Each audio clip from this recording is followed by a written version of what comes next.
This story took place a couple of Fridays ago. In fact, let me get real. I know exactly the date. July 30th, Friday afternoon, 5:10 p.m. in the driveway of my house in Mount Hawthorn.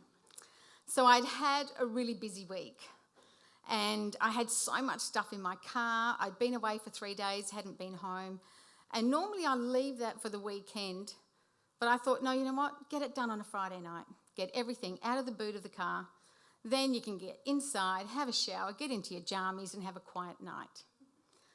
Well, I was out there unpacking. I'd done a couple of loads into the house and I had almost the last one. I had to reach deep into the boot of my car. In fact, on the driveway, all you could see were 2 legs and a butt sticking out in the air. And I'm out in the driveway out in my car, grabbing whatever I could grab. All of a sudden, I felt this thrust on the back of me and I was pushed forward into the car. My legs actually took off from the ground and I felt pinned to the bottom of my car. And I was panicked. Thoughts were racing all the way through my head. What's happening? I'm being robbed. I'm being assaulted. No, I'm being abducted. You know, what is happening? But I'm still pinned to the car and I can't work out how to make myself free. But you have to know I'm a school teacher and I just finished teaching a module on human trafficking. So therefore, it made sense to me that, of course, I was being kidnapped. And I thought, they're going to shove me into my boot, lock my car, take me away, whisk me somewhere. I'm going to wake up in a week's time in a brothel in Thailand in a polka dot bikini and I can't remember my name. Now I'm thinking, no, that can't happen. Who would want to kidnap a 58-year-old woman, menopausal Sicilian, with facial hair and boobs that hang down to her waist when she doesn't have a bra on? No. And anyway, how would they get me out of the country? We're in COVID times. It's a pandemic time. I realised then it's got to be something else. So I think I've just got to get this weight off my shoulders. I look around and I see the head of a German Shepherd dog. It is panting, dribbling, tongue waggling, and it's got the stare on me. So at that point, I get my feet back onto the ground, I stand up, and this dog slides down my back. On its way down, it takes a chunk of my left butt, and it's just got me in its grip. And I'm thinking, oh my God, what has happened? At that point, I noticed the owner of the dog, who was on the footpath screaming. She's yelling at her dog to come back. She's yelling at me, telling me that this dog has never done this. I'm going, sure. And then she's saying she's had a terrible day. She rambles about the stress she's feeling, and maybe her dog is feeling the stress too. I'm there. What, your dog's a telepath? You're telling me it's got extrasensory ability? Well, I hope it's feeling my pain. Because that pain now is like a grip that just won't let go. And it is getting tighter and tighter. It's almost like, you know, ladies, when we go have that breast check and they put your tit in that vice and it squeezes really tight and they say, don't move.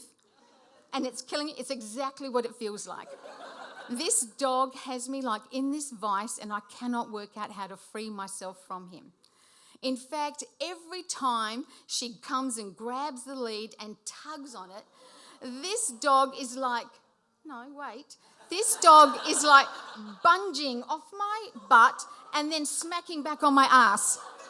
How does that happen? I still can't work it out. But I'm doing everything I can to shake myself from it. And I'm screaming back at her, "Your dog has my bum in its mouth."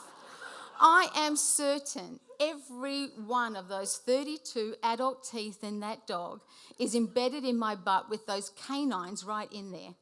Eventually, she tugs and she gets it off.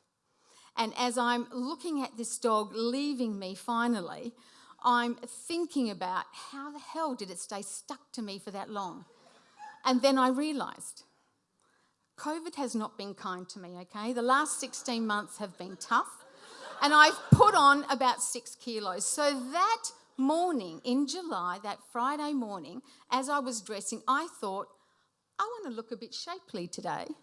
So I get out those Spanx from about 15 years ago and I squeeze into them and it gives me that nice definition that I was looking for. But when this dog gripped me, those canines were tangled in that spandex in such a way that it was not letting go. At that point, I was almost embarrassed. In fact, I remember as it was really sticking to me, I felt this trickle down the back of my leg, and I could just imagine a well of blood accumulating in my boot.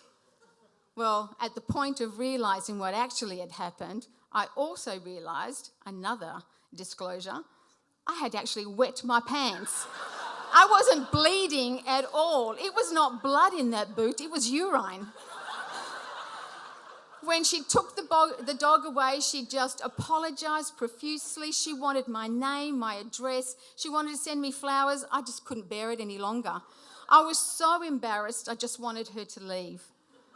I was there, "It's okay, I'm fine. I'll be absolutely fine."